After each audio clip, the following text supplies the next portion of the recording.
Hello, good afternoon, everybody.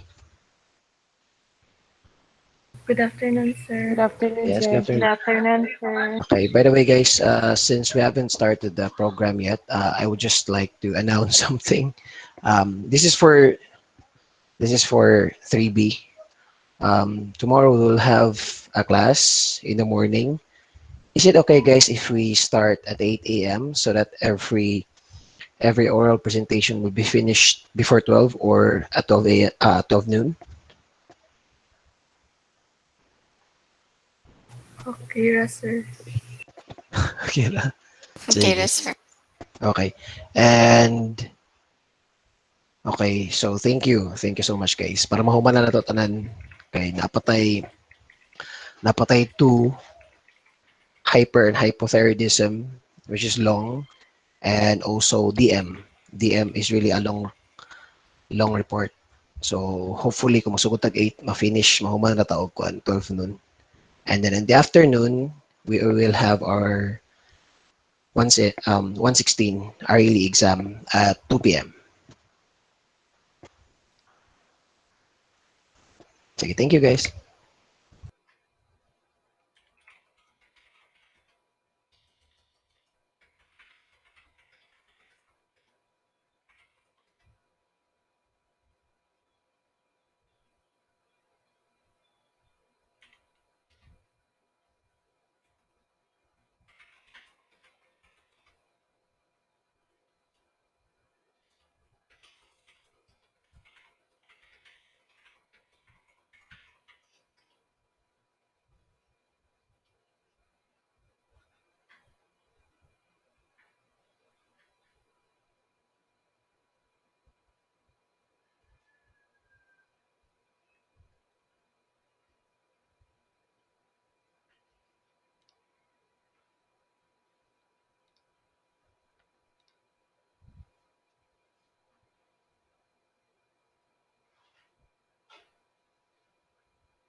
Hello, good afternoon. Good afternoon. Friends. Hello, sir. Good afternoon. So, good afternoon. Can we start now?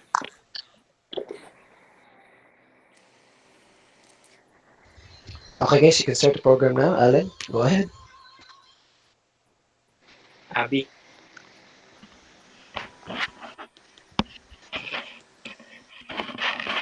Ab- Abby, Wait, hi.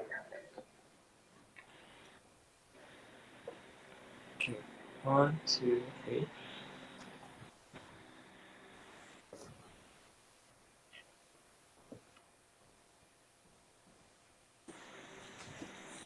1, 2, 3. Ladies and gentlemen, Ladies good and afternoon. gentlemen, good Good afternoon. afternoon.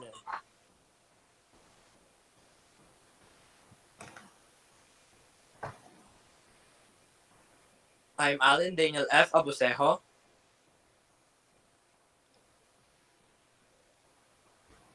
And Abby, we are your okay. masters of the ceremony.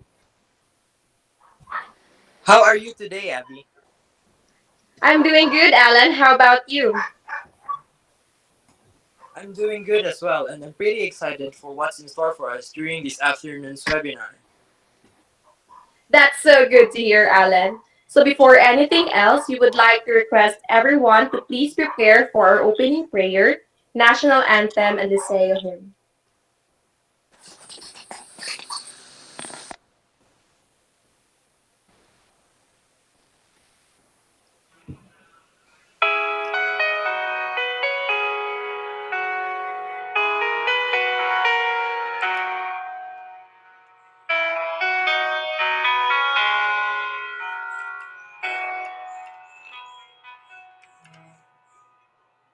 We pray for blessings, we pray for peace, comfort for family, protection while we sleep. We pray for healing, for prosperity. We pray for your mighty hand to ease our suffering.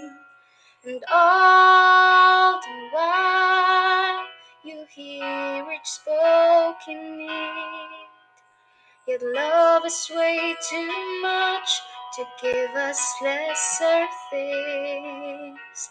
'Cause what if your blessings come through raindrops? What if your healing comes through tears? What if 1,000 sleepless nights are what it takes to know you're here? What if trials of this life are your mercies in disguise?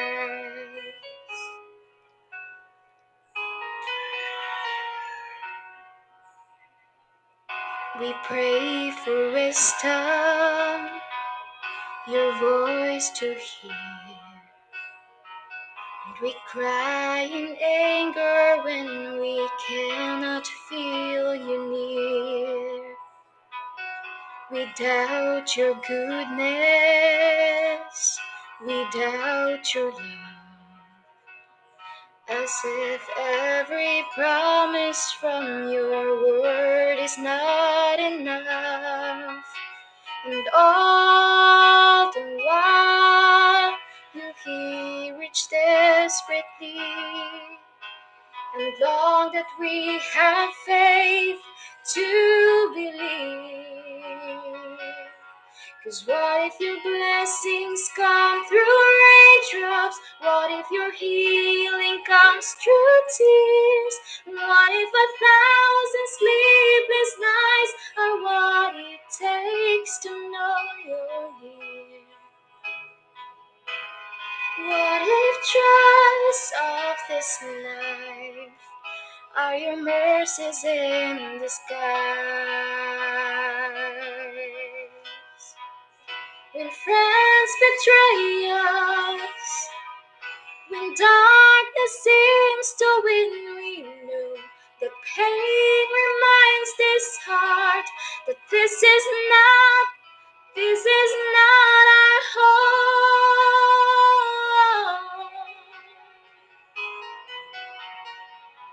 It's not our home.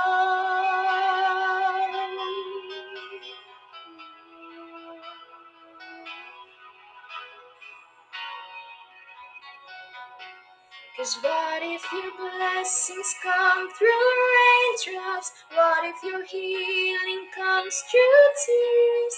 What if 1,000 sleepless nights are what it takes to know you're here? What if my greatest disappointment or the aching of this life is the revealing of a greater thirst this world can satisfy? And what if trials of this life, the rain, the storms, the hardest nights, are your mercies in disguise?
To officially open our program, may we call on Teresa A. Centillas for our opening remarks.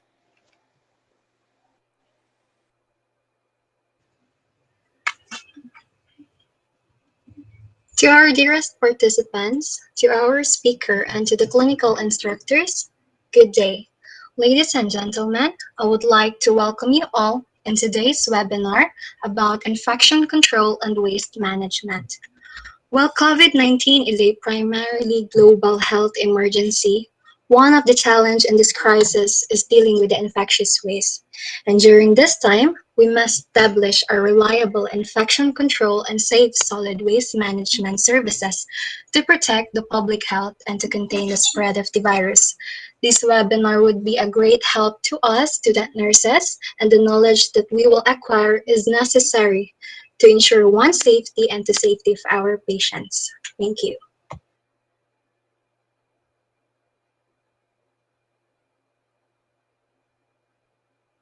Thank you for that, Teresa.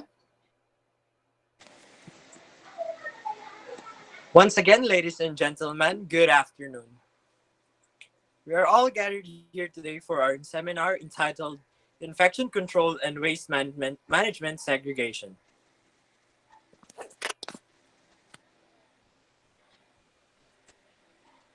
To formally introduce to you our guest speaker for today, may we call on Daylin Christine JD. A round of applause, please. A pleasant and productive day to us all. This afternoon, I am given the task to introduce our dynamic and highly respectable speaker for the Infection Control and Waste Segregation webinar this 17th of March 2021. With a highly impressive collegiate and graduate school background, an RN, MN, AHP, CHA, FPCHA, and FPSQUA that is currently taking up his doctorate in management at our very own Liceo de Cagayan University. He took up ISO 9001:2015 Quality Management System at the PSI Neville Clark, Singapore, and also studied Internal Quality Auditor ISO 9001 in Management. Not just an impressive background on his academic years, but an outstanding work experience and achievements he has. He is the former national chairman of the Board of Governors at Philippine Nurses Association Incorporated, investors in Peoplehead at Polymedic Medical Plaza, a quality manager, ISO management representative at the Polymedic Medical Plaza, and lastly, he is the director at the Philippine Red Cross Cagayan de Oro Misamis Oriental Chapter, our guest speaker for this afternoon. Let us all welcome Sir George Michael P. Lim. Good afternoon, everyone. Thank you, ma'am, for that kind introduction. So I am very honored to be your guest presenter for this afternoon's webinar. Uh, Greetings from the Philippine Nurses Association. Um, Currently, I am re-elected as the national chair of the Philippine Nurses Association. I'm also a member of the Philippine Hospital Infection Control Nurses Association, or FICNA. Um, Fellow Lyceans, maayong hapon, everyone. So shall I now proceed to my presentation?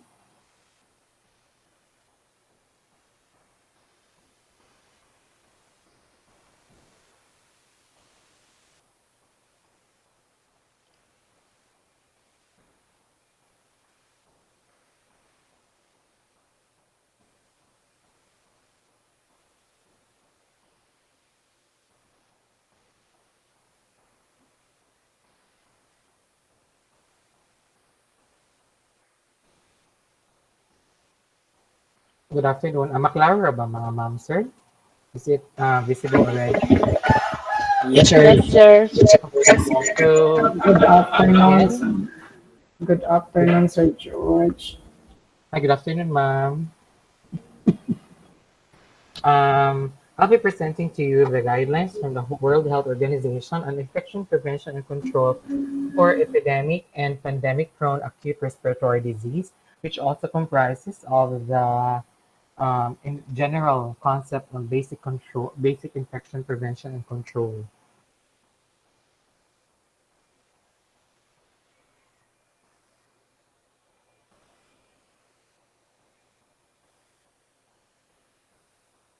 What are the basics of infection control principles? The aim of infection control is a basic infection control measures that reduce risk of transmission of pathogens, may it be bacteria, virus, fungus, and other microorganisms which are deterrent to us humans. may it be known or from unknown source. So this is a chain of infection. The quantity of pathogen, because not all quantity of pathogen would be able to hurt or infect humans. So there is really what we call this factor, which includes the quantity of the pathogen. Then the virulence, meaning when we talk about virulence, is the ability of the said microorganism to infect the host or the human. Then the routes of transmission, may it be airborne, droplet, contact, or needle blood transfusion, which can also be a cause for transmission of mga diseases and microorganisms. Then the portal of entry, and then to the susceptible host. The routes of transmission, as I've said, is contact, meaning infections spread by direct or indirect contact with patient or patient care environment.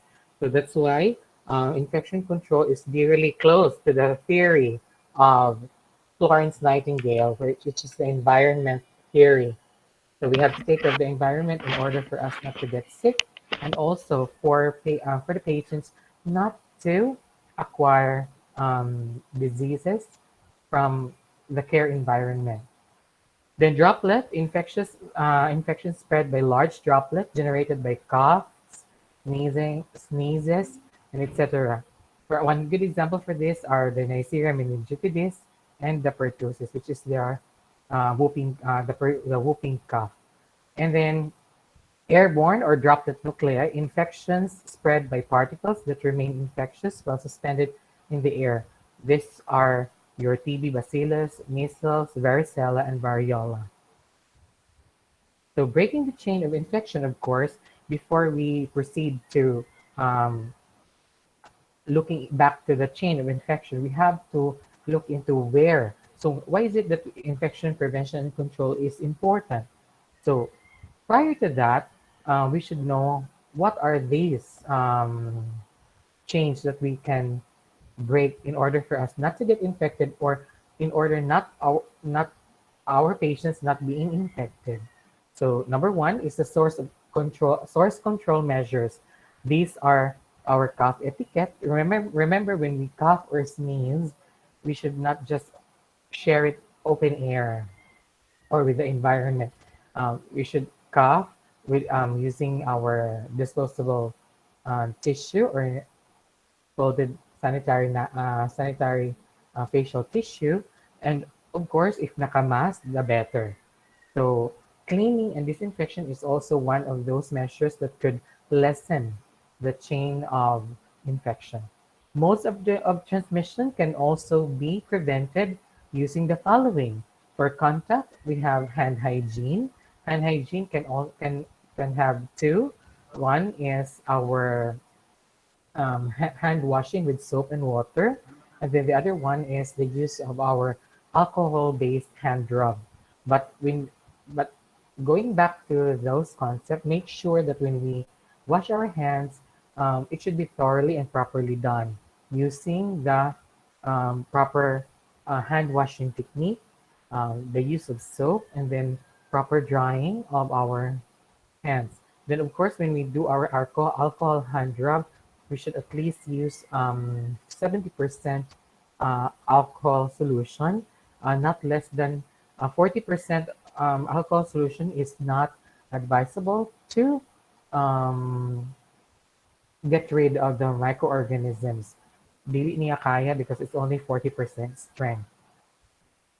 Then, of course, when we do alcohol hand rub, it's not forever. Make sure that when you already observe that sige na kag alcohol, then it's already slimy ang imuhang kamot, or the dirt is really very visible.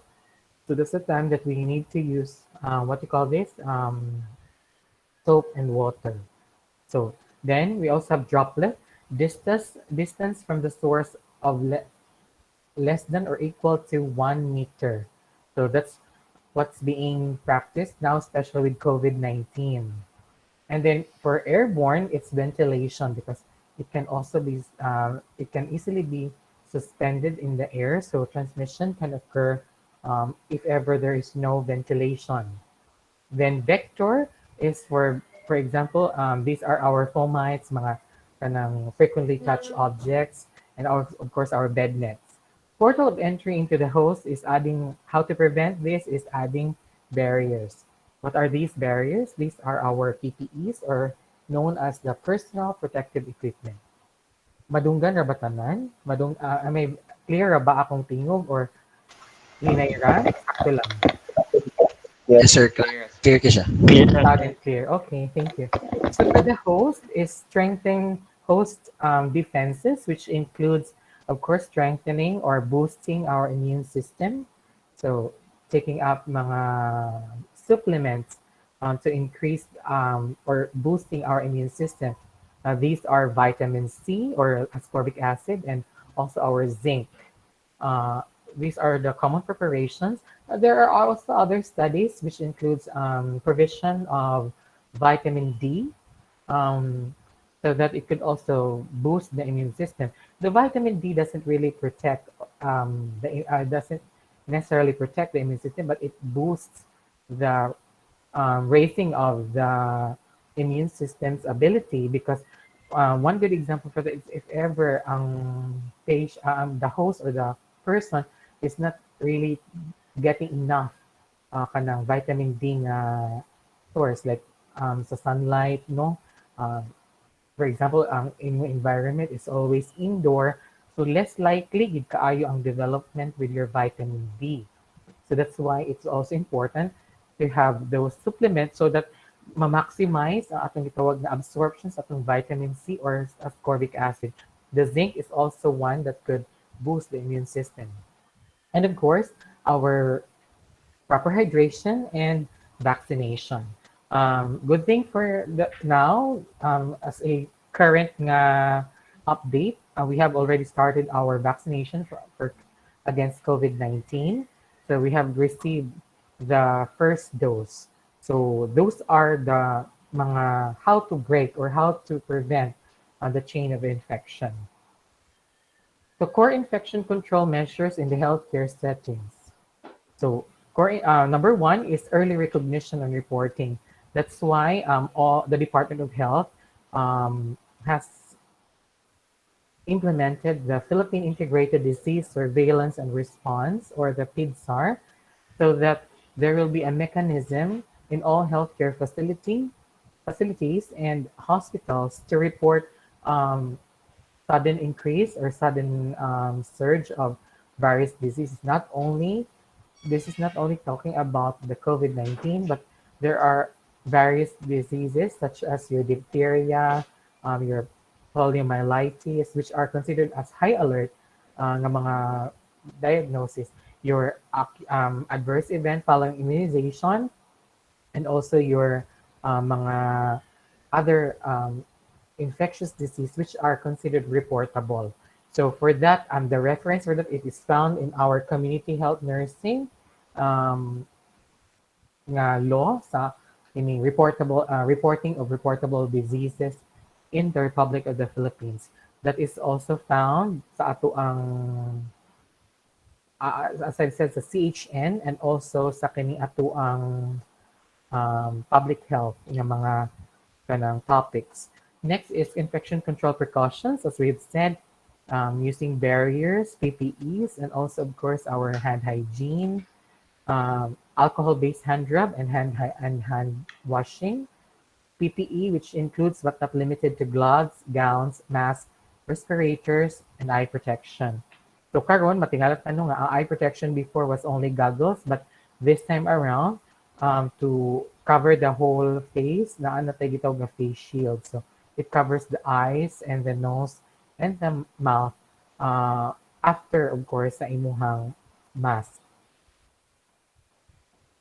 So number two is the patient accommodation. When we also care for our patients, we need to know where to place them. So that's patient cohorting system or patient placement mechanism. So dili pwede nga ang those having symptoms will be, or na respiratory symptoms, na ay contact precautions or droplet, isagol-sagol nato with the airborne. So there should be proper cohorting system. For the airborne type of patient placement, labi na og ward, it should have at least 12 air exchange per hour. So, sir, how do we measure 12 exchange per hour? So, in the Philippine there are mga devices, for example, in our HEPA with HEPA filter built in, it has already been programmed. But for normal room, dili necessary because we are in the Philippines nga, kinahanglan gid magpalit gid taod ka ng, what you call this, HEPA filters with hair exchange and everything. So we can have a modification for that, the opening of the doors, the proper ventilation na ay coming from inside, from the outside, and then apoy mo gawa. So make sure that the door has an inlet of the air. Some rooms are being installed, wards, some wards are being installed with what we call as kanabitang exhaust fan to facilitate air exchange. So environmental cleaning and waste disposal is also very important. So cleaning and disinfection is very much needed, especially for infectious disease. Um, I would really say that dili gid siya always perfect in the healthcare setting. That's why every nurse, midwife, attendant, um, orderly or wardman counts when it comes to making sure, ensuring nga kanang malimpyuhan bitang aron kay naagi mga miss na spot. So that's why ang mga ma-miss nga spot should always be kanang checked, kanang mga unsa may what are the common missed spot nga usahay makain ka sa nurse mo ana din ang nurse nga wala ko'y labot anak kay kanang ang mga wardman naman anak no, it is still part of our job because we are, of course, sige ni Florence Nightingale, environment.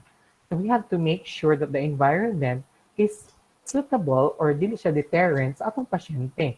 Kasi common nga ma-miss og spot sa atong pag-cleaning ang kanang mga drawers, sa atong mga bedside tables sa atong mga pasyente. Ang kanang mga ibabaw nga oxygen port sa kanang ato ang built-in oxygen. Ang atong mga side tables, basig malimtan ni kuya o ni manong o trapo.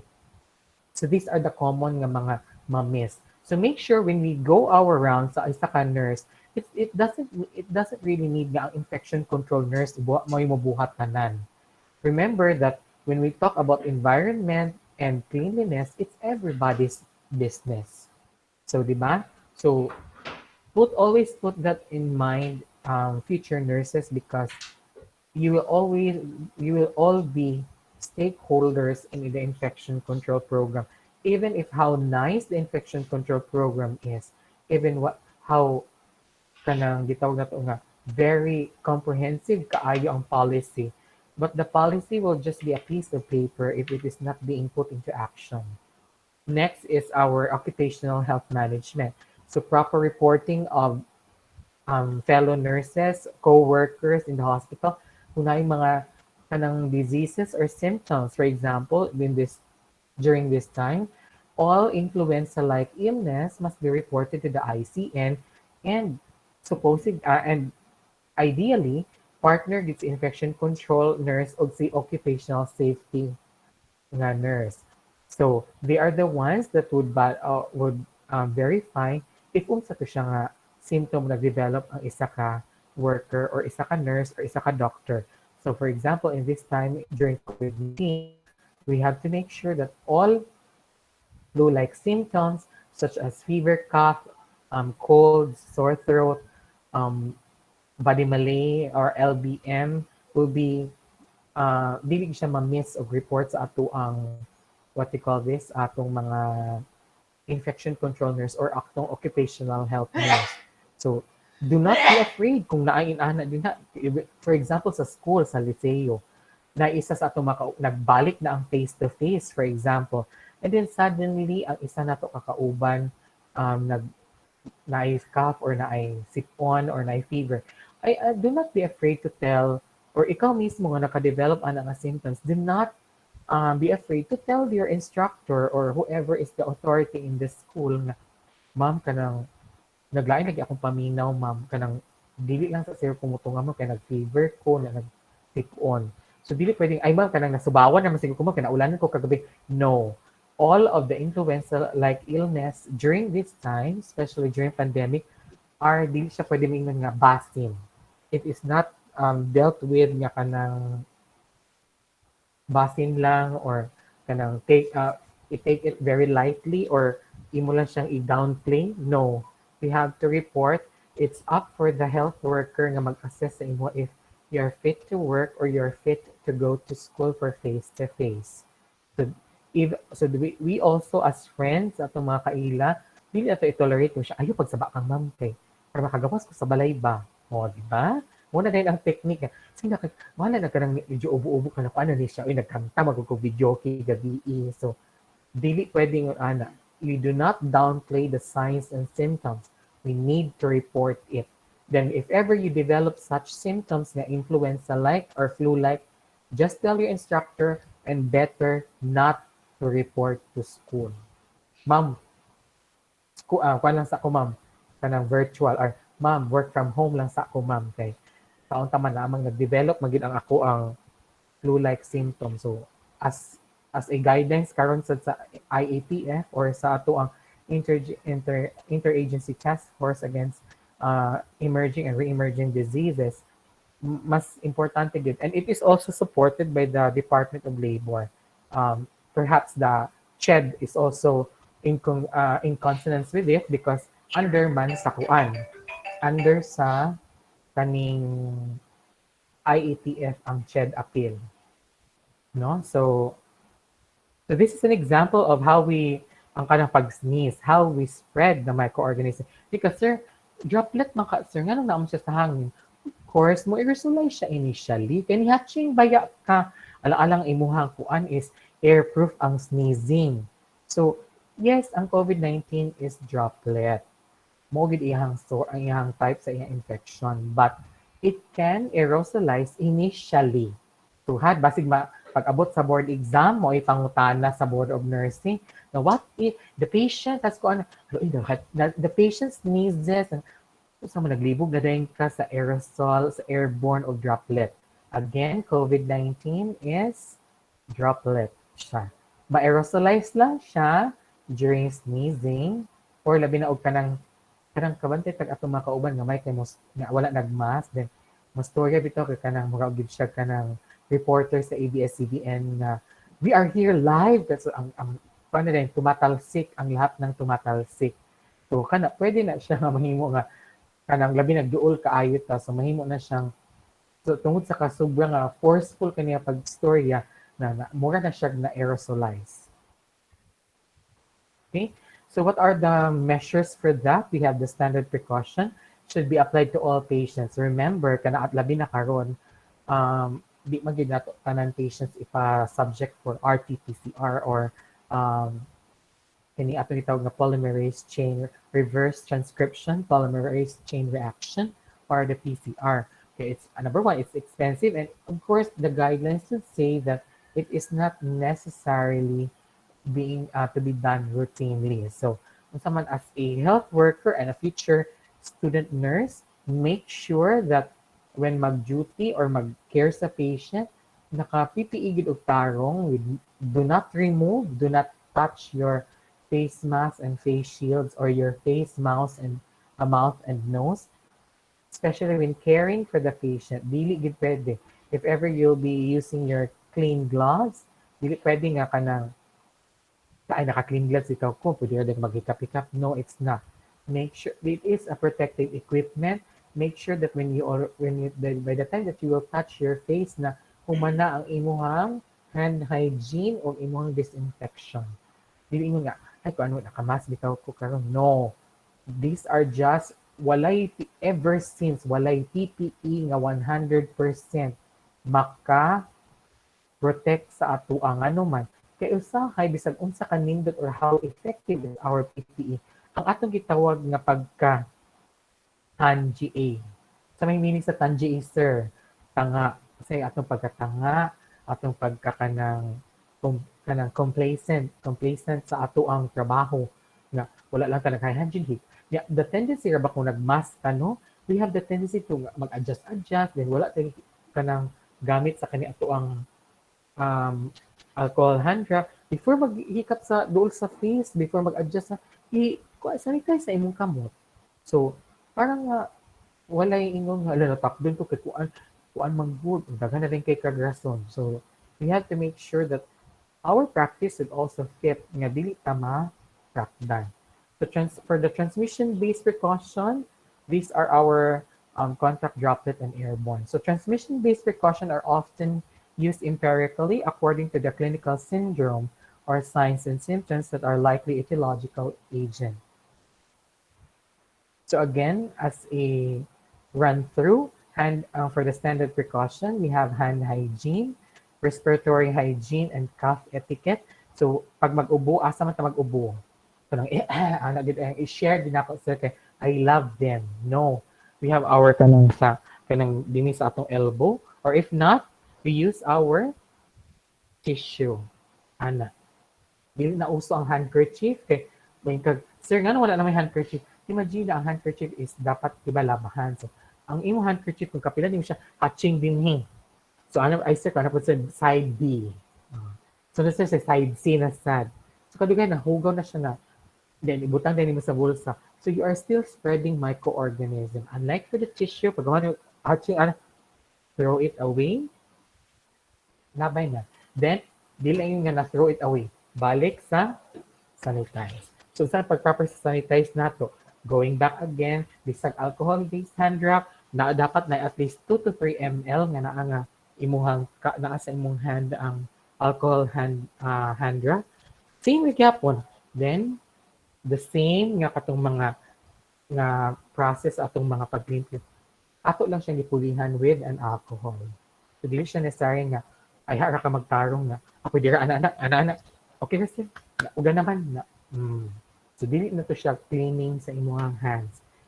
Unsa may common nga left out kini dinhi dili ni siya always ma-sanitize. Kaya naman kay ang hilig ana raman. Di ba? Ada kanang common sa ato ana lang. So dapat apil ni siya dinhi. Pwede din na adin na ang microorganism. Okay? Use of PPE sa akong gi-mention kaganina, so appropriate and what we call as rational use of PPE. Dili ingon nga tanan area mag full gear. Dili ko tanan area nag hazmat. Dili na ana. Ang dili ka ba mag-classify sa ilang dapat nga gamiton na wala na sila gamita ilang mga brains. To make sure nga dili ingon nga tanan hospital staff na kain ana og atay. Lain-lain per area depende sa ilang risk exposure. Prevention of needle stick and sharp injuries, kaya pwede ba makatransmit ang sharps. Cleaning and disinfection of the environment, and of course, the equipment. Common sa mga nurse, dili na lang din, dili namang limpyo sa mga equipment. So make sure before magsugod ang shift, before kung mag-BP, daghan kag BP-han, at least malimpyuhan gyud ang bell sa imong stethoscope. So dinhi sa among hospital, naggrafo sa kananaat sa kilid sa cart pag mag-vital signs. Ipardali lang siya kung di na kinahanglan nga makita sa pasyente nga nangita pa ka og kanang sa imong na ana sa kilid grapo ang bell para nga dili maka-transmit ang katong mahimo siyang vehicle for transmission of microorganism. Okay, for droplet precautions, we have protection against respiratory pathogens transmitted by large droplets. In addition to the standard precaution nato nga usual nato nga universal precaution, we have our use of medical mask and then less than or equal to 1 meter away from the patient. Um, Make sure also that when you give care, if ever there's a need to give care, you use the apron, the disposable apron, or the disposable gown. Place the patient in a single room or cohort with similar patients. As I've said before, dili pwede sagol-sagol kung dili sila pareha og signs and symptoms. So limit patient movement kay pwede man sila makatakod sa other patients. And of course, as pod nga health workers. So protection against contact or large droplets. In addition to that, we have also the use of non-sterile, clean disposable gloves. Gown, as I've said kanina, apron, disposable or reusable equipment which must be cleaned and disinfected. We have our mga PPEs karon sa stations nga non-respiratory, which are karang non-impermeable nga cloth. So pwede na siya basta kay every shift ilisan lang gyud. So di man necessary nga expensive ato ang kuan kanang PPE kay of course di man po nato pwede ibuga idiretso ang cause sa atong mga pasyente. Limit patient contact with non-infected person. So that's why cohorting is very important so that dili ka maka basta-basta transmit or maka cross contaminate sa atong mga pasyente. So for airborne precaution, use particulate respirator. So we have unsa may particulate respirator nga atong nahibaw-an commonly karon. We have our KN95, our N95, and our respirator. So our unsa may common nato nga makit-an karon. So we have our common nga respirators. So we have our N95, that's the green one or the blue-green. And then we also have the KN95. So sir, unsa may difference sa ila? Ang katong 3M, these are kanang tested education for particulate na kanang, for example, our TB bacillus, maugid siya ang makakaya. But the iyang kadakon sa atong COVID-19 is mas dako-dako si COVID versus the TB bacillus. So we also have the KN95, which is the important thing ani is when we use the KN95 is it should cover the nose from our nose to our mouth. Dili siya pwede nga luag kay nga migawa sa imong ilong. That's no longer a protection. Muna daghan ra ba kay uso karon no kana ang mask kay ibutang sa ubos, kana ibabitay-bitay murag kanang kana siya kanang radio announcer ka. So dili na siya pwedeng na make sure na naagit gitawag na sakto nga fit. For the N95, usually the brand for that is 3M. For us here sa amo ang molecular laboratory, the ones that are testing the COVID-19 sa among laboratory, is grabe siya ka-strict. We all, dili lang siya N95, we have the N100. So mas grabe siya og protection yun na walay leaks. But before we proceed to that, how do we ensure we have the testing sa fit test sa ato ang mga kanang health workers. So before sila makagamit ana nga mask, itatry sa ilaha, then isulod sila og dome until dinhi sa bust nga or sa breast portion sa health workers. Isulod din siya din. Nakamask na siya, itarong gid og fit, then i-test dahil na din i-test nga kanang spray dito sa sulod. Tan-awon as to if makasimhot pa ba siya adto or dili na, because that's the way how we determine if fit bagid siya ana nga mask kana siyang health worker. Kay madaghan ra ba kay sa Pinas karon or Pinoy nga dili makapasa sa fit testing kay lahi ang atong structures atong mga naong versus sa structure sa gihimo ang ganang gihimo ana which are sa western part. No, so kung lahi ang forma sa naay usay mag-fail sa kanang fit testing sa atong N95.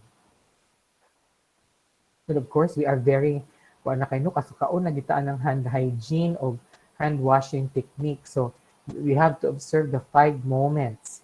So before and after any direct contact with the patient, after contact with blood, fluid, secretions, and excretions, after contact with items contaminated with blood, fluid, secretions, and other, and if from one patient to another. So kana i-remember gina nato ang tanang moments ana nga kanang and before kamo kanang transfer sa lahi na pud nga pasyente. So use alcohol hand-based hand rub, but we need to wash hands with soap and water when visibly soiled. Dili pwede nga alcohol. Patingala kay soiled na kay alcohol lang gihapon siya niya. Pag ana niya dito ka na mutulo ng alcohol, medyo brown na siya. So, dili na siya pwede nga kanang gamit lang gihapon tag alcohol base. Namatay na ang alcohol tungod sa kahugaw.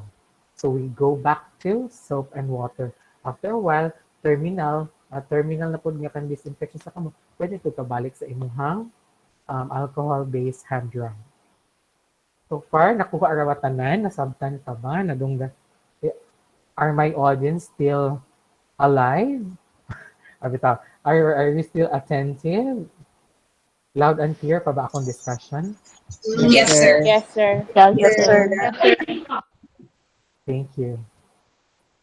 So we also have our respiratory hygiene and cough etiquette.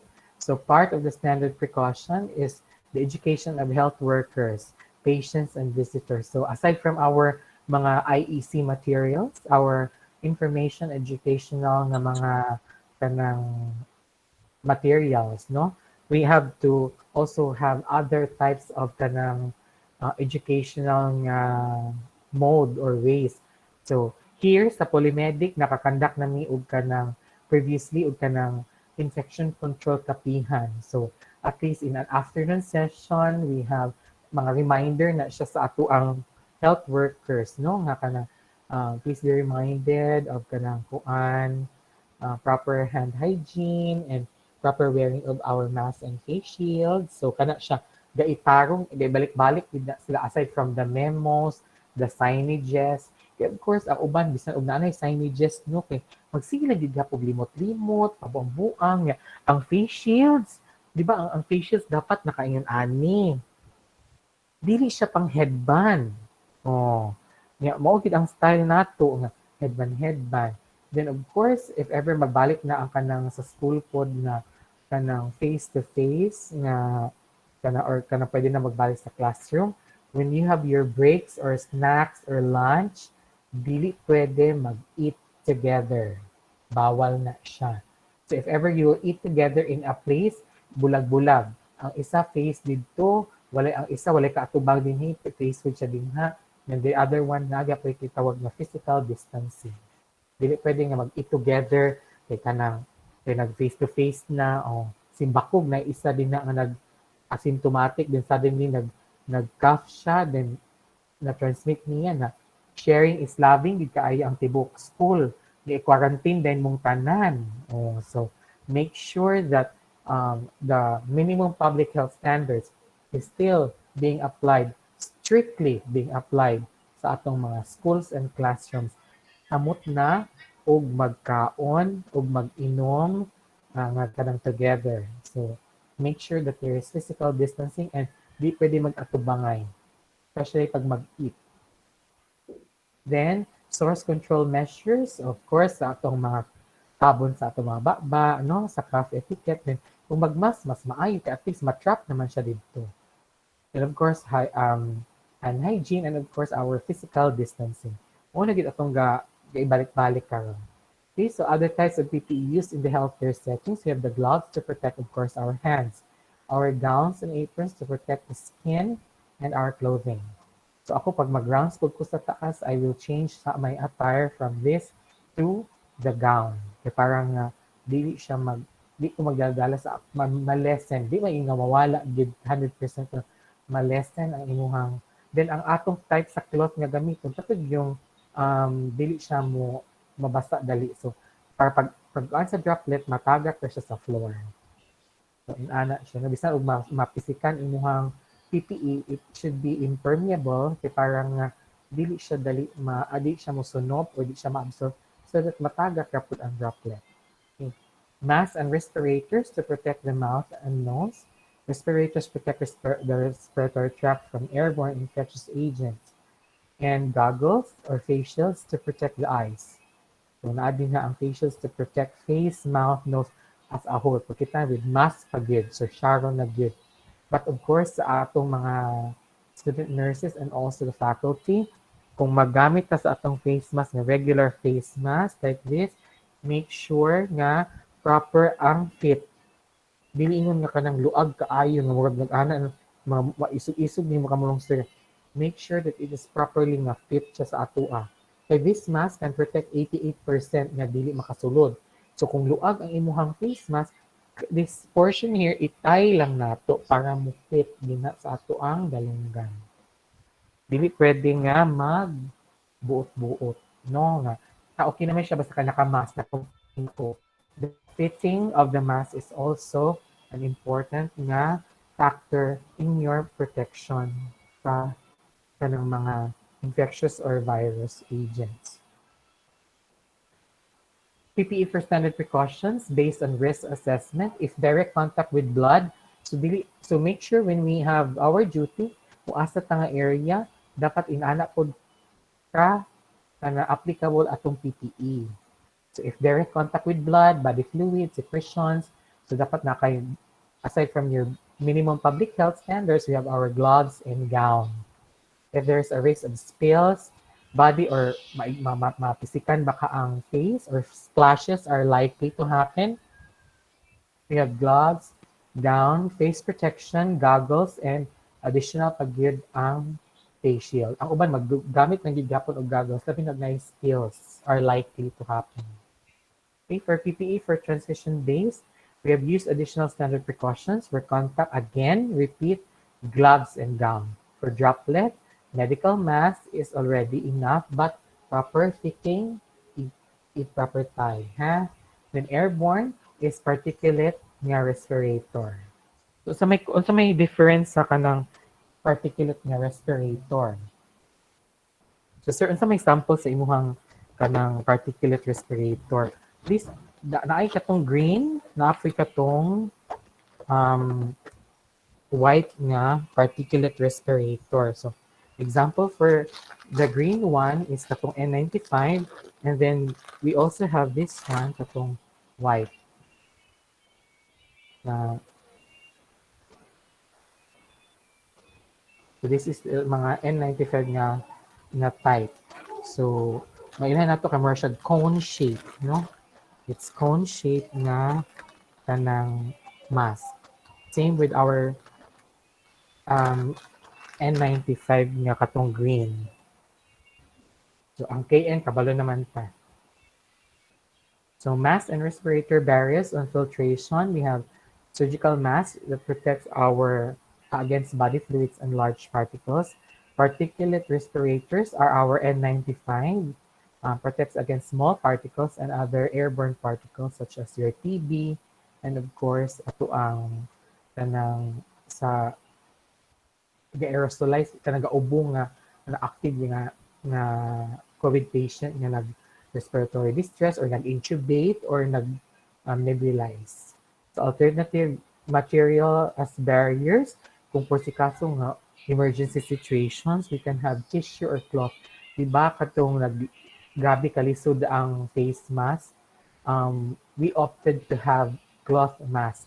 So it could still protect ang uban nga double layer, gabutang og bell para lang din na protection. So it still can protect the health worker or the individual. So again, the patient accommodation, isolate with droplet and airborne spread diseases from the to avoid na mag by one take one ang sakit. Abot din og lahi, nada ni siya pakapin ni isa. So separate wards or areas, and then only those patients with epidemiological and clinical information suggested in similar diagnosis should share the room. So dili basta-basta mag-share og room. Kaya nga no, pwede di na maawayan nga lahi di ang symptoms and naabayan siya og katong infectious then na share na rin silang duha sa sakit. Separate patients at least 1 meter or i-place ang imuhang bed opposite from the other para dili magdali ang pinakdanay or ang transmission. Okay, for the waste disposal, use standard precaution sa imong gloves and hand hygiene and gown plus eye protection, labi na og magbisan sa katong mga maglabay. Avoid aerosolation pag maglabay ka sa imong mga gowns. Dili pwede ka to uso sa nanaa sa mga pasikat sa atong mga health workers o ang mga gloves ipabitik-witik sa basurahan. So dili na siya. Slowly gitan apil ang pagtangtang sa gown. Slowly being done and then ibutang properly sa receptacle. Double the bag if needed and make sure that it is incineration or sunugon. Or for us, we have our kanang what we call this, our kanang biological nga waste nga in charge nga among paanon gabayaran namo for waste collection. So proper gid siya nga kana adherence sa katong hospital and healthcare waste management. So important components for healthcare facility, infection control program, and prevention and control is the availability of supplies and equipment. So dili lang sa gowns, PPE, but also the supplies such as alcohol, our hand soap, our um, hand towel, kind of paper towels. So, and then policies and guidelines, ongoing education programs, constant reminder. Okay, ang tao, sige lang gid og kalimot. Process for monitoring staff health to identify and to prevent staff to patient and patient to staff spread of infection. Dili na ang patient, but also pwede po ang staff ang makatakod sa atong pasyente. So environmental decontamination, cleaning must precede decontamination, disinfectant, ineffective if organic matter is present. So dili lang basta nga bubutang ka disinfectant and that's it. There are disinfectants that require rubbing or friction para mo effect siya. Dili ni siya, ay dabutangan lang siya disinfectant. No, it's not. Dapat na ay sagol nga friction or na ay i-rub gid siya. So dili pwede nga napisikan lang siya og kanang disinfectant, okay na. No, it's not like that. Use mechanical force such as scrubbing, brushing, and flush with water para nga ma-rinse gid ang kanang mga microorganisms or the virus. So in disinfecting, we have the household bleach na atay proportion nga 1:10. So 1 nga katong sa portion sa ato ang bleach. So any household bleach would be okay. So quaternary ammonia compounds, so wala man kay tagagamit ani. There are some hospitals which use like that, but dili na kaayo usually ang hospital. The common in the hospital is the bleach or the chlorine, and of course the alcohol.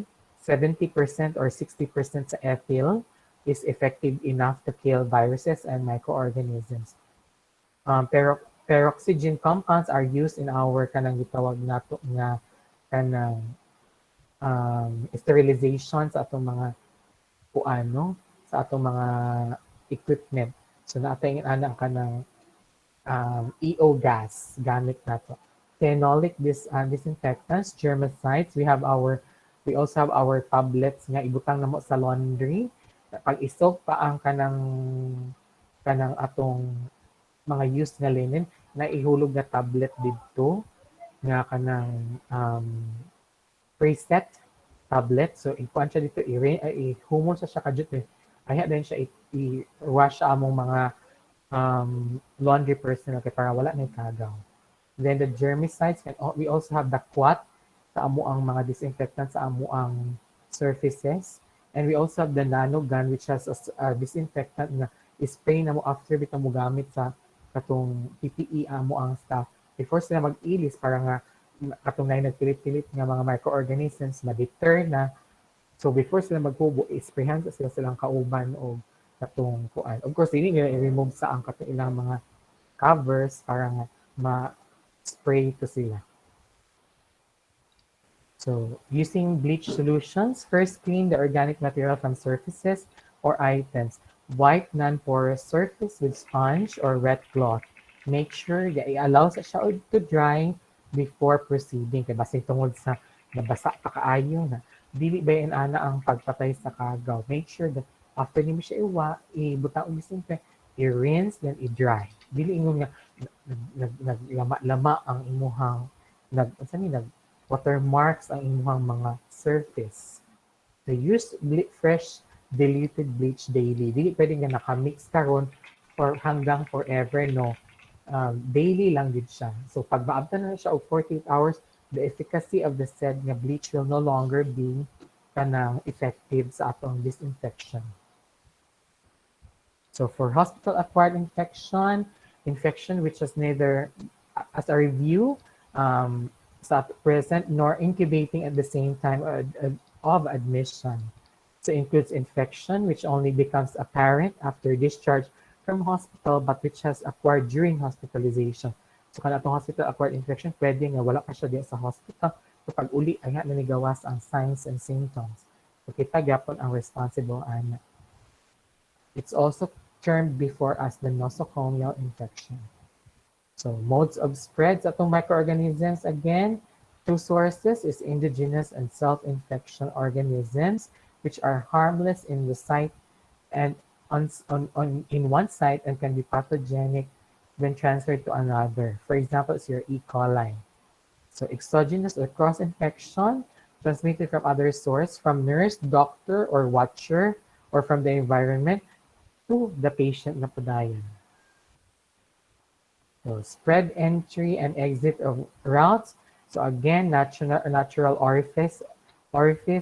So manang kinahanglan nato mag-gloves, mag-mask, mag-face shield because Of course, our mouth, nose, ear, eye, urethra, vagina, and rectum can be ano sa atong mga um, infectious diseases. So artificial orifices are our tracheostomy, ileostomy, and even our sites sa atong mga IVs. Pwede na siya.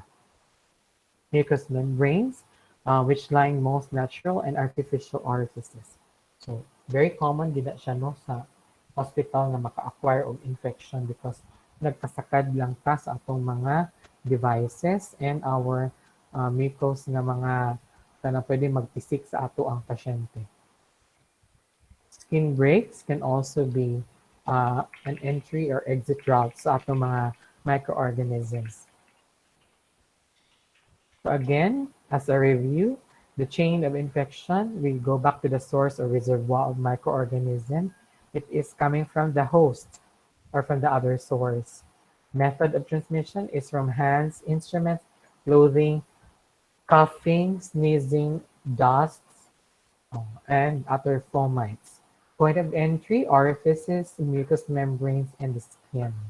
Susceptible host, low resistance to infection, the human. That's why sa itong balik, take vitamin C.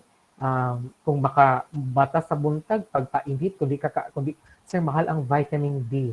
So magpainit lang sa agid ko. So the earlier, the better. Kaya pag abot na po sa udtong tutok, ay pa ka magpainit, dili na siya vitamin D. Vitamin can. Mahimo na po siya skin cancer. So, kana siya. So, low resistance. So, again, boost the immune system. Take vitamin C or zinc and zinc. Then, of course, increase fluid oral intake. So, kung di ka gusto mag-inom og vitamin C, eat a lot of fruits. Sana mga high in vitamin C. Daghan ka ay prutas din sa Philippines. So, go. So, common types. So, these are the distributions sa kanang klase-klase ng mga hospital-acquired infection, no? So, mo vary siya. It can change from, kini nga data was not updated yet, but similar gid gihapon siya sa until this year. So, universal precaution again. So, it is devised during the 1980s and is still being practiced until now. Not confined to HIV and hepatitis B, treat all patients as potential biohazard. Posible gid kay ang sugod sa COVID-19 na mura ba ito siya og kanang common colds, no? So karon daghan na kasi speculations nga unsa man gid ang COVID-19. Is it part of the biohazard or bio na kanang kanang gitawag na kanang kanang biowarfare nga agent. So di isod ka ay mo conclude ana no pero this could be a signal nga posible gyud mahitabo siya sa human race no nga to have that kind of attack sa ato ang society. Adopt universal routine, safe injection practices, infection control, protect patients and self and colleagues from infection. Di lang isa duha but everybody. The strongest chain is as weak as the weakest chain. So kung sa lig-on ang isa ka chain, kung naagi chain nga nagabok, mabungkag gid gihapon ang chain. So balik na again. So go back tag balik, balik gid pa di malintan. Universal precaution is hand hygiene, PPE, preventing sharp injuries, aseptic technique, isolation, staff education and health, linen handling and disposal, and of course, the waste disposal. Spillage of body fluids, dili basta-basta ilabay. There should be a proper wastewater treatment facility in our hospital. And environmental cleaning and disinfection. Ang paggamit sa bleach, dili siya forever. It's only good for the day. So the next day, mag-prepare na sad og bag-o. And then risk management and assessment. So again, balik-balik na gid no, hand hygiene, and then hand washing areas gato ang giinga ganina commonly missed. So kana siya. Most kana naka-black portion is the most commonly most frequently missed. Less frequently missed ang kanang medyo gray, and then the white is not missed at all. Tanawa atong mga kamot kay maana na ta. O ang tendency mag di ba tanawa gani. O ana, then ana. Pero malimtan gid ang kini. So ang dark, so kini apil gini dinhi. So that's the apilon gid siya. Kaya na yung mga dark spots. Di ba natin ana nga mga mode.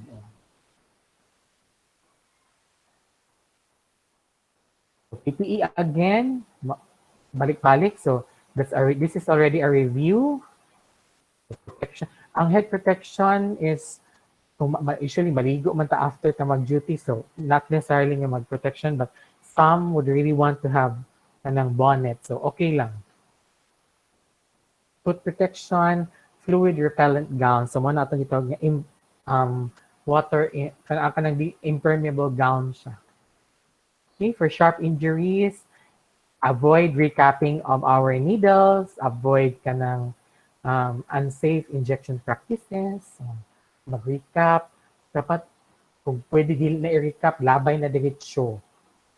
Kaya para di na mag-recap sa needles. Aseptic technique. So these are commonly done especially if natay perform na procedures. In isolation, again, single room or group, depende sa case, make sure that there is a policy that being followed sa pag-room placement. Source of protection can also be utilized. Nga nung isolation technique man na siya. Remember, quarantine is also a modified na isolation. Para di siya makatakod o di po siya matakdan.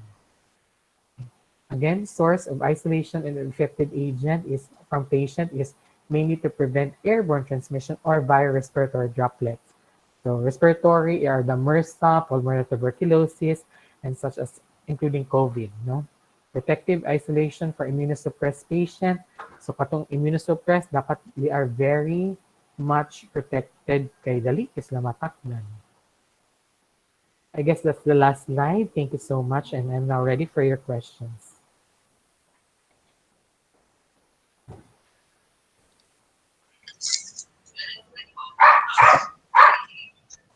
Thank you for that, Mr. George Michael Lim. We are very flattered having you here as our guest speaker for today. It was indeed very informative, especially with the situation that we have right now. So thank you so much, sir. So Thank indeed, you. sir, we are honored enough to learn those new things from you, aside from additional information and updated standards with regards to the infection control and as well as precautions with regards to our safety and to the safety of our patients as well. Now, in this part of the program, before our open forum, we would like to call on Miss Colleen Ceballos for her information.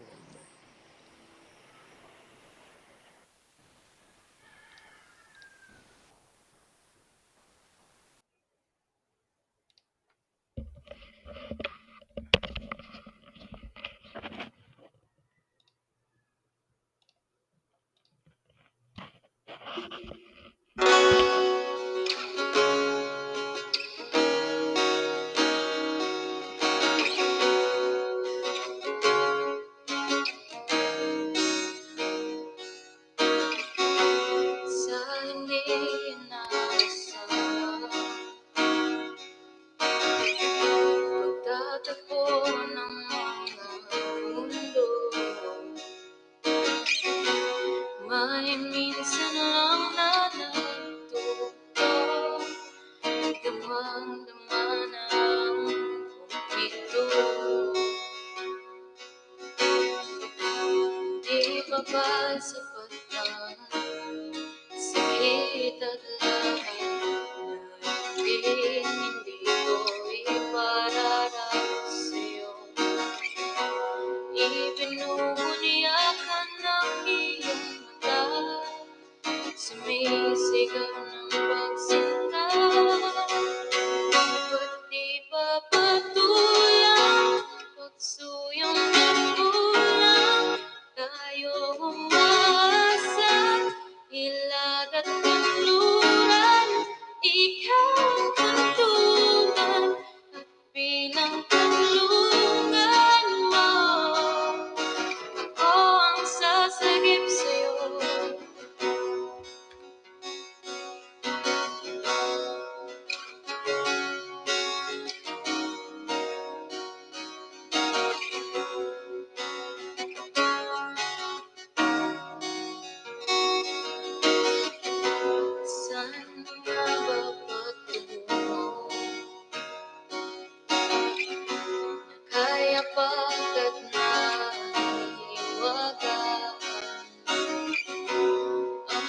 Layo ng tadhana ay dinadala ko sa init ng isip mo.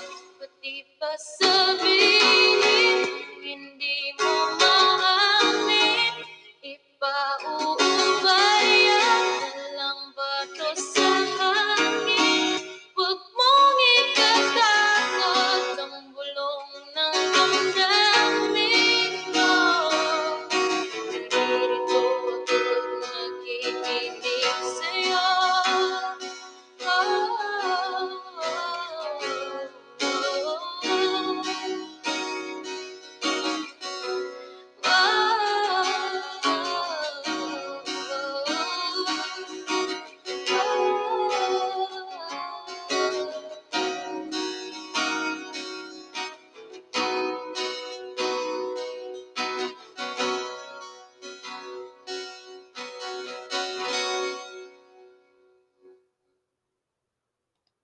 Thank you, Miss Colleen Ceballos, for that wonderful intermission number. Now, in this part of the program, it is our open forum. Any questions you want to be addressed, you can raise your hand in your toolbar with in your Google Meet, or you can address your questions in the chat as well.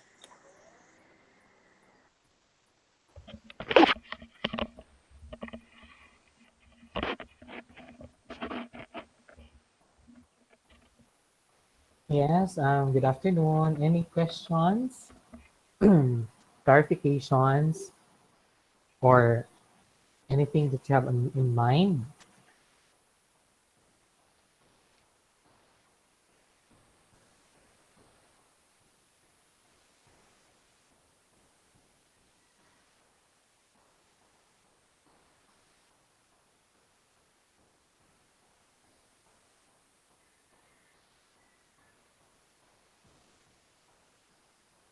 Nabay nag-raise of hand, sir.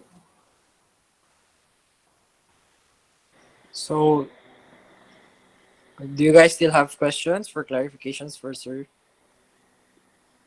Kasi na ang faculty karon, sir. We have Sir Christian Villan, Ma'am Dali Banluta, and we have Sir Art Escuna, sir. Okay. Ngayong hapon, sir, ma'am. May hapon, sir.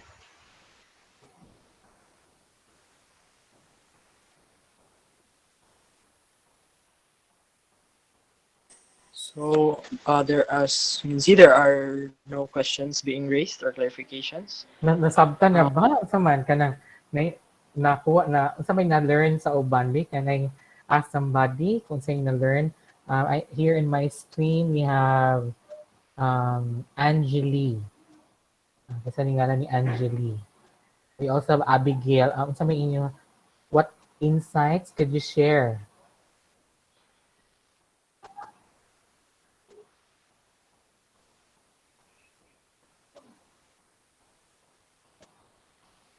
How about Miss Ann Kayla Waminal?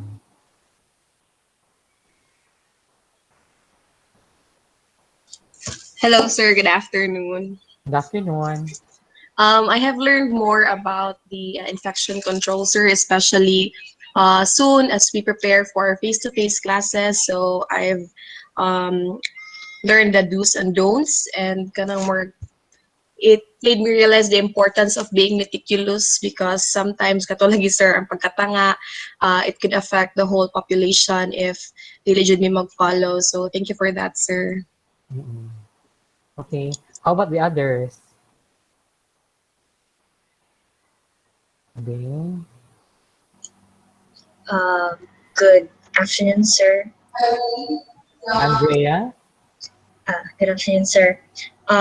Yes, I've also learned about infection control and waste segregation, and especially in a more detailed sense, such as like the modes of spread, like the indigenous or self-infection, or exogenous or cross-infection modes, other than modes of spread, like the entry and the exit routes, and of course how to infection controls, the universal PPE, and what we should do to use them, and other than PPE, but universal precautions of actions like hand washing or some technique, isolation, staff health, and general things we need to keep in mind in the Mm-mm. hospital as working healthcare workers in the future. Thank you, sir. Okay. So again, ako lang i-reinforce sa ni Andrea no nga when we use the PPE, dapat ano siya kanang appropriate, no? Dili inyo nga basta-basta unsa lang ang PPE kay feeling nimo yung mo gamiton.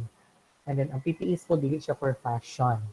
Yeah, it's being a fad now nga kanang fashion pero make sure nga pag doff nato kay more bagi common nga matakdan ang individual kay ang pag-doff magtala-tala na lang og kanang remove. Ang pag-doffing kanang pagsulog pa lang o carefree ata kay wala pa man na-expose ang PPE. Pero pag gagi ka na to sa patient, dapat hinay gyud ang pag-remove sa PPE. Dili pwede nga i-yag-yag-yag-yag, iitsa-itsa ang mga PPE, ana. So, slowly but surely. So, ana lang, are protected ta. So, very, sakto to ni ma'am ganina ni si Andrea, sir to nga, meticulous dapat, no? Okay, how about the others? Excuse me, Uh, sir. Yes, sir. I have a question, sir. Yes, sir. One, Juan um, Gerardo Miguel. Gerardo. Okay, Miguel. Taas kay ngalan, sir. Go. Sir, ang question lang nako, sir, is I would like to ask for your perspective ito, sir, as to why even though that some ay kanang mga working nurses na bitaw, sir, mga registered nurses na are kanang some of them are kanang experienced na, but still they are getting infected with the COVID-19, sir, even though they they katong ingon ni Andrea, sir, na they practice meticulously Mm-mm. the donning and the removing of the PPE, sir. Lagi. That's good question, no? Bakay kag, nga naman, why is it that there are still nurses getting infected amidst all those nga guidelines, sa pag-ilis ka lang daan sa donning docking, nakapag-guide din sa dressing room, but kabul ka asa ang common nga mag-spread. Number one is kanang unnecessary removal of the mask.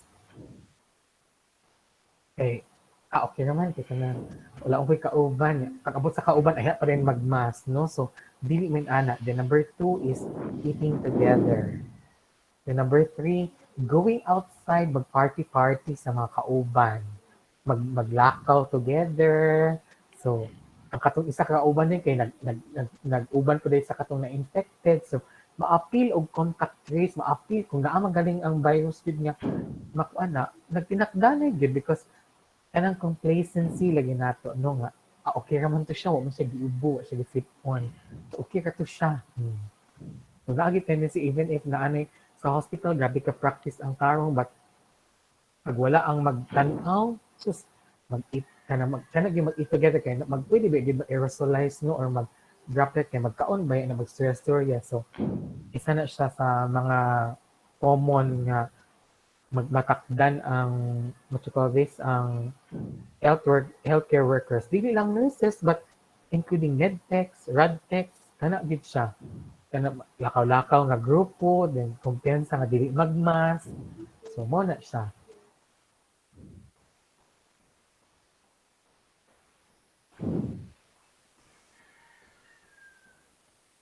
Na-answer ba na ako, Mr. Juan Gerardo? Yes, sir. Thank you, sir. Mm-mm. How about the others?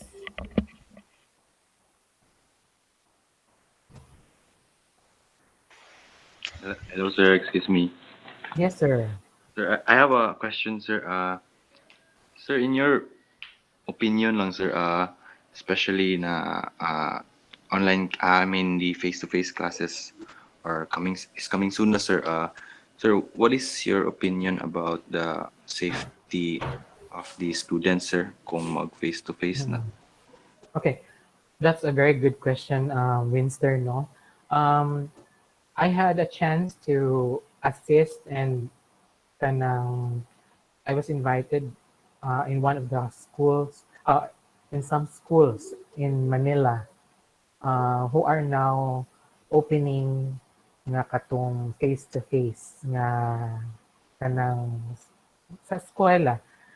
Number one consideration is to ensure safety is number one is ensure that the students are while they are in the campus naagid ang strict implementation sa atong minimum public health standards, wearing of proper mask properly nga wear sa mask, then ang katong fitting akong gingon bitaw nga sakto ang kahugoton, then the face shield, and then constant dala gyud ta og alcohol.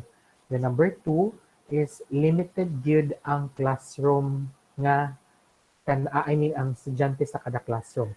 For example, I was able to sit down with the Professional Regulatory Board of Nursing.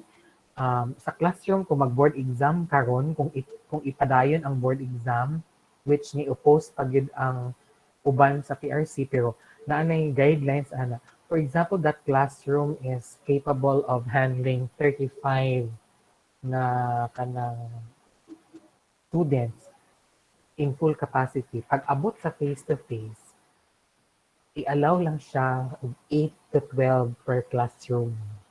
So naagi fakto nga distansya and then proper ventilation. Abli ang portahan pag mag-klase. Wala lang sila nag-aircon sa or kung mag-aircon, abli gihapon ang door or ang window. Then while the klase is na ang face mask, face shield, and then hand hygiene. Then pagsulod pa lang daan dito sa gate, sa main entrance, proper screening. Some of the schools that I have kanang at nga ila kong gipag-guest nga mo assess sa ilahang preparedness is kanang nagamit sila og kanang QR code or kung ang inyong ID is capable of kanang mahimo na siya as your contact tracing nga kuan iana lang ang ID sa inyong scanner, then i-register lang na dito pag makuha na inyong temperature. And then kana good proper education good if ever there are flu-like symptoms, mo report good sa text or sa call ang student, then dili gid siya ipa-anha sa school. Then of course, just like inyo ma-observe bitaw sa mga SM nga malls, while naay daghang tao mag the shop, the grocery, naagi isa ka tao nga gitawag nila og safety and health protocol officer nga pag sige siya dala og signage nga kanang physical distancing, observe physical distancing. Sige siya tik sa campus kay para nga ma-aware ang mga estudyante nga oops kay usay ba kang tungod kay gibingaw na ta sa itong mga beshies, mga unsa pa na mga pare, mga mari, unsa pa na. So basin nga malimtan nato ang physical distancing. So we have to make sure na i-appeal na siya sa protocol sa schools. Then of course ang one-way traffic sa mga hagdanan, then dili lang sa tamo gamit og mga elevators. Sa atong hagdanan, one-way traffic ang pikas na side going up, then the other side is going down. Then naagid ang hand hygiene facilities every kanang areas nga needed kaayo no kanang common areas kay parang nga wala gyud mag-ingon nga dili maka-perform og kanang kuan hand hygiene.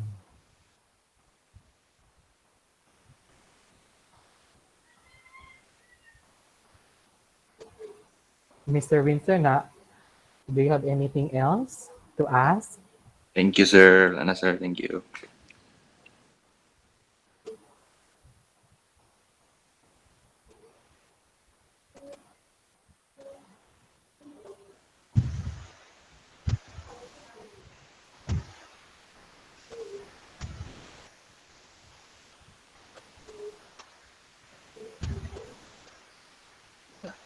Hello guys, do you still have any questions for Sir?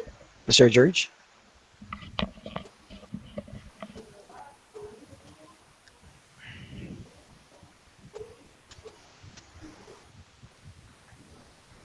Okay, wala na pangutana.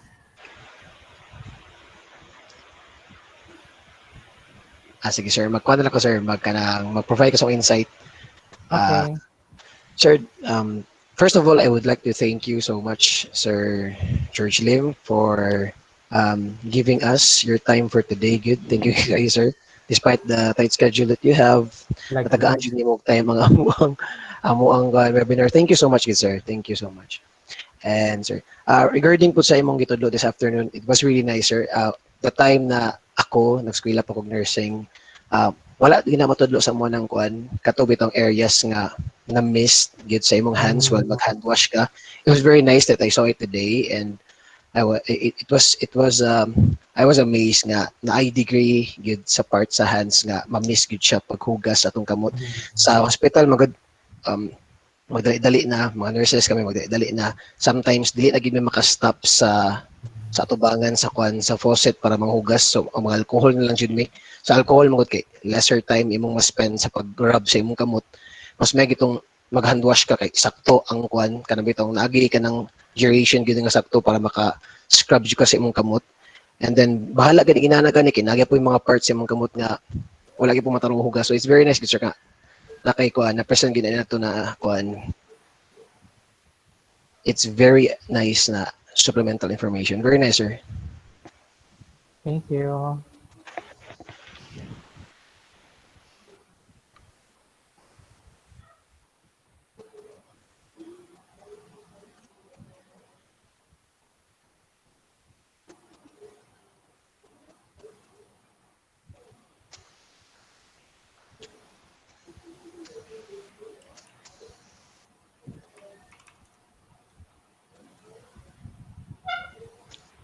Do you still have any questions, guys?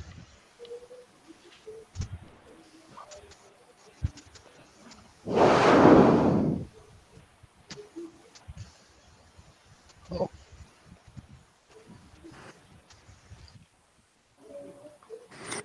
So, since there are no more questions and clarifications from our audience, may we now call on Winster Yancha for the presentation of certificate. So, good afternoon. It is my honor to present to you the certificate for our guest speaker. So, allow me to read the citation. The Sayo de Cagayan University College of Nursing presents this certificate of appreciation to Sir George Michael Pilim, RNMN, AHP, CHA, FPCHA, FPSQUA for sharing his knowledge and expertise as a speaker at the webinar entitled Infection Control and Waste Segregation, given the 17th of March in the year of the Lord 2021. Signed by our academic chairperson, Charito G. Hirong, MNRN, and our Dean of College of Nursing, Gloria M. Conanan, PhD, RN. A virtual round of applause, please.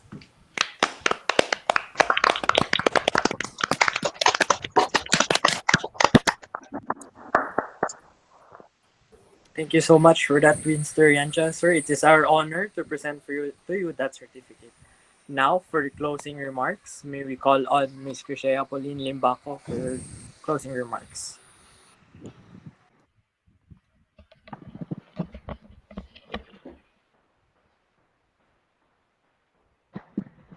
We finally reached the conclusion of the program for this afternoon. But before we formally end this activity, allow me to give some words of gratitude. First, to our resource speaker, Mr. George Michael P. Lim, for imparting your mastery regarding infection control and waste management in the healthcare setting. Rest assured that the learnings that we acquired this afternoon will be put into practice. Second, to our clinical instructors, for being our beacon of knowledge ever since we started our nursing journey. Third, to Mr. Christian B. Villian for spearheading this entire activity. And lastly, to all third-year nursing students for making this fruitful event possible. To end the program, let me leave a quote from Nelson Mandela. Education is the most powerful weapon you can use to change the world. So use what you have learned and make it count. Good day.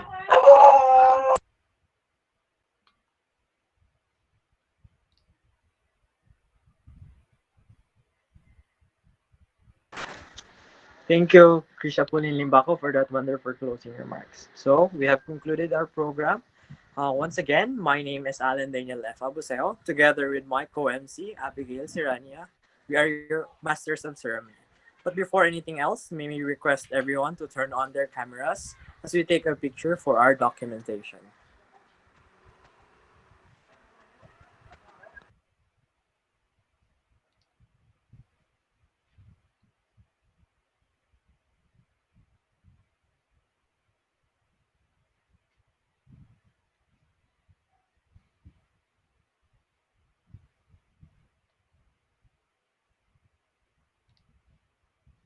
Requesting everyone to please turn on their cameras, please.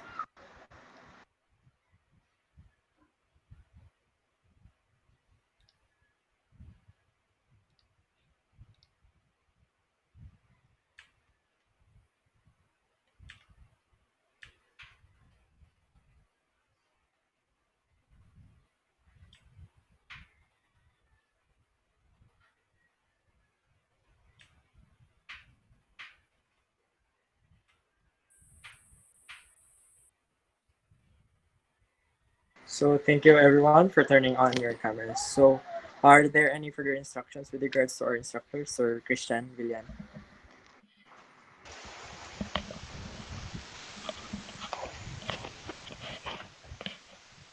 Oh,